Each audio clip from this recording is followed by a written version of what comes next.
In the 1890s, the federal government moved to preserve the sites of Civil War battles: Chickamauga and Chattanooga, Antietam, Shiloh, Gettysburg, and Vicksburg, sites considered hallowed ground and home of national cemeteries.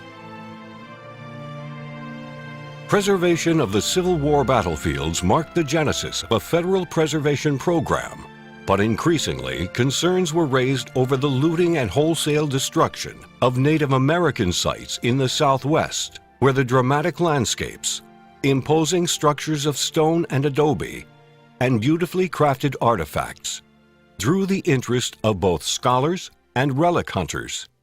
Looting and uncontrolled digging threatened the existence of many of these sites. To stop the damage and desecration, President Theodore Roosevelt signed the Antiquities Act into law in 1906. Preceding the National Park Service Act, this provided for the first legal protection of cultural and natural resources in the United States. It made looting illegal while permitting scientists to do research. It encouraged public appreciation of artifacts through the development of museums. And perhaps most importantly, it gave the President the authority to establish national monuments on public lands without the consent of Congress. The Antiquities Act did many important things. It provided teeth by making vandalism illegal and subject to fines. That any person who shall appropriate, excavate, injure, or destroy any historic or prehistoric ruin or monument shall, upon conviction, be fined. It established a permitting system for research by reputable scientific institutions. That permits for the examination of ruins may be granted. It required that objects be gathered for research and educational purposes, not for private gain, and that they be preserved and made available for the public to view in museums. With a view to increasing the knowledge of such objects, the gathering shall be made for permanent preservation in public museums.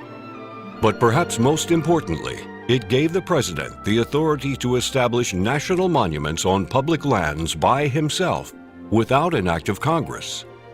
That the President of the United States is hereby authorized in his discretion to declare by public proclamation historic landmarks, historic and prehistoric structures, and other objects of historic or scientific interest to be national monuments.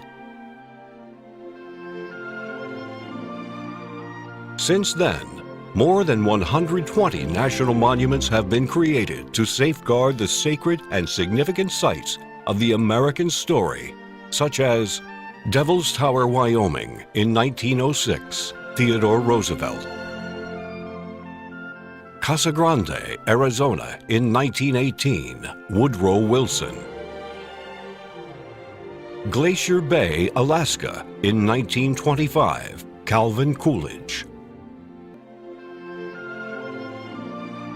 Channel Islands, California in 1938, Franklin Roosevelt;